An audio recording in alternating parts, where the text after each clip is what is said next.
I know we're talking about the NBA regular season schedule, but as far as the Indiana Pacers are concerned, it matters. Because last year, if you guys remember, we got off to a 1-6 start, and we're never able to fully recover. So when the slate of games came out the other day, we're going to discuss it. This is going to be part of the story to a successful or a dismal season for the Indiana Pacers. The quality of opponent absolutely matters, no matter what anyone says. And the Pacers, they graded out super poorly for the 7th hardest schedule in the NBA this season. The strength of schedule, that formula uses many factors to determine the difficulty of the team's season. And Indiana, like I just said, graded out at the bottom. So while Indiana has a challenging path in terms of opponent quality, guys, we don't have to travel that far. With Indiana being close into a lot of the distances from our opponents, and we don't really have to travel that much, say as the LA Lakers to other NBA cities, the travel, it's the 3rd fewest miles of any team this season. And that's a number the league has been trying to cut down for all teams. Here's a cool stat for you guys. Apparently, the estimated average miles traveled for this year's season has been reduced to 41,000 miles per team. And that was a record low in an era where 30 teams and 82 games per team. The NBA put out a statement with that the other day. I guess they wanted a pat on their back. So I guess one way the league cuts down on travel is by having a team play the same opponent in the same location with no travel in between. So with that said, the Pacers will play Brooklyn on October 29th and October 31st. There's going to be 3 instances of this phenomenon on the Pacers schedule this season. Now let's dive super deep into the schedule.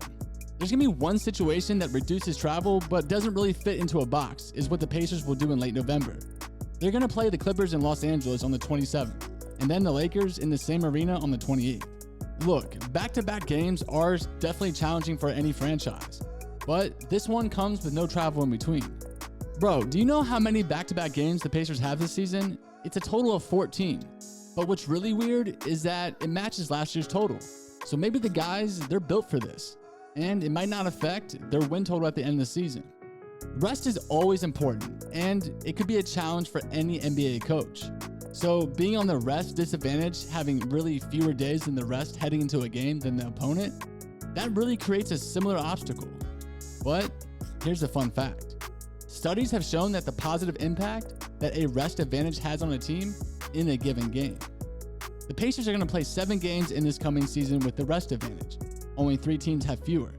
But on the flip side, you guys, they're going to play 11 games with a rest disadvantage. So I guess the league calendar was unkind to Indiana from the rest of that perspective. The NBA needs to step their game up. Throw us a bone here. Pacers fans, they get to enjoy a long homestand, and that happens to be on 2 different occasions. But the blue and gold, they have 2 road trips that span 5 games or longer, including a 7-game trip to the West that spans from November 27th to December 7th, and that will be a trial for the young players, especially Tyrese Haliburton as he commands the offense. October 28th, you need to circle that on your calendar, because this is going to be the only time of the season that the Pacers will play on national television. They take on the Wizards in Washington. The game is going to be on ESPN. But then on November 4th, the Miami Heat, they're visiting Indiana. And this could be the first time that Victor Oladipo plays in a game against his former team. But Victor, you're going to get swapped when you come back here, baby. Then, on November 28th, circle that too, because the Pacers take on the Lakers. And why is that important? Because my man, Benedict Mathurin, he takes on LeBron James. You guys remember the rookie told the Washington Post that he's looking forward to going against James. So that is going to be interesting to watch. Then, circle December 5th. You don't want to miss this. The defending champs, Golden State Warriors, they battle the Pacers for the very first time. But unfortunately, that's going to take place in the Bay Area. Then, again, on February 3rd, circle that as well. The Kings, who we fleeced for Tyrese Haliburton, is going to visit Indiana. So bonus, it's going to be his first time back. And we're going to put a hurting on the boy. Then on February 23rd, we need to check mark that too, because the Pacers, they host the Celtics on this day. Similar to the above point, this game is going to be the first time that Indiana hosts Malcolm Brogdon. But it's going to be a different scenario. I think Pacers fans will welcome him with open arms. It wasn't really his fault that he was sent out of Indiana. So that leads me to today's question. Pacers fans, which one of these games is most intriguing to you? Let me know in the comment section. I really want to know.